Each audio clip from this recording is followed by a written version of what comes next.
I was just a kid myself when I held her in my arms for the first time. My baby, my Sophia.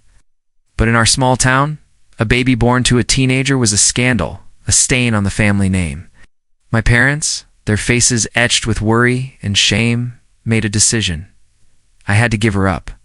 The pain was unbearable, a physical ache in my chest. So, I came up with a plan, a desperate, crazy plan. We told everyone that my parents were adopting a distant relative's child.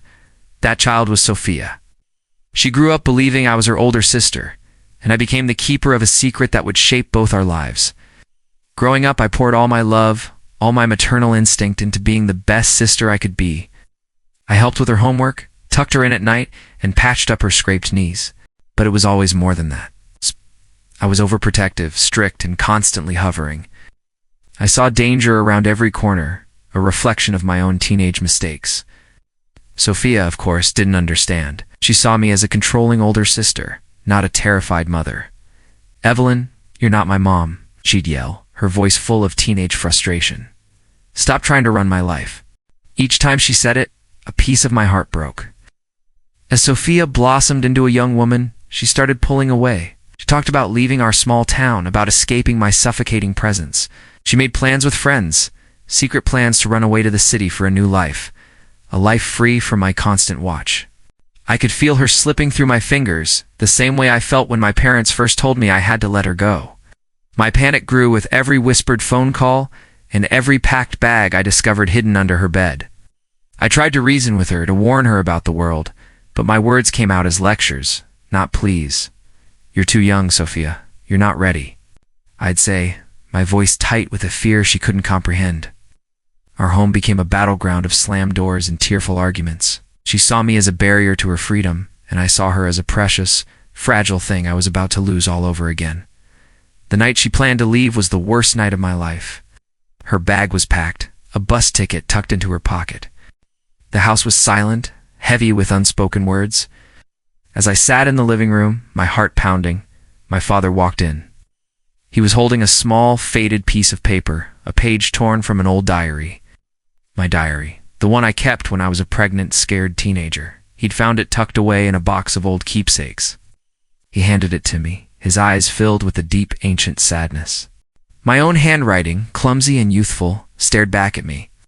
"I will always love my daughter, Sophia, no matter what."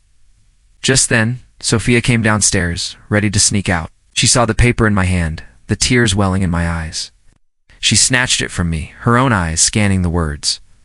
The confusion on her face slowly morphed into dawning, painful realization. "What is this, Evelyn?" she whispered, her voice trembling. "What does this mean?" The air crackled with 30 years of unspoken truth. The secret was out. I looked at her, my beautiful daughter, and I couldn't hide anymore. The dam of secrets I had built so carefully finally broke. "It's true," I choked out, tears streaming down my face. "I'm not your sister, Sophia. I'm your mother." I told her everything.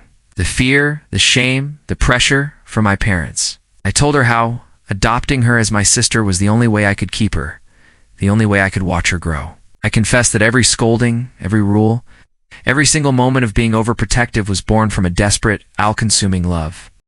I explained that I was just trying to protect her from the same mistakes I made, from the pain I went through. I laid my soul bare, expecting anger, resentment, a final, definitive rejection. The silence that followed was deafening. Sophia stood there, processing a lifetime of lies, a lifetime of truth. Her face was a storm of emotions, shock, hurt, confusion. I watched her, my breath caught in my throat, preparing for the final blow. But then, something shifted in her eyes. The anger softened into a profound, aching understanding. She saw not just a controlling sister, but a young, terrified mother who had sacrificed everything for her. She saw the love that had been there all along, disguised as sisterly affection. She took a tentative step toward me, and then another. And then, she whispered the one word I had dreamed of hearing my entire life, the word I thought I'd never hear. "Mom." The word hung in the air, a beautiful, fragile note. She collapsed into my arms, and I held her tight, finally able to be what I always was, her mother. Ow. We cried together, washing away years of secrets and pain. In that embrace, We weren't a sister and a younger sister. We were a mother and a daughter, finally reunited, finally home.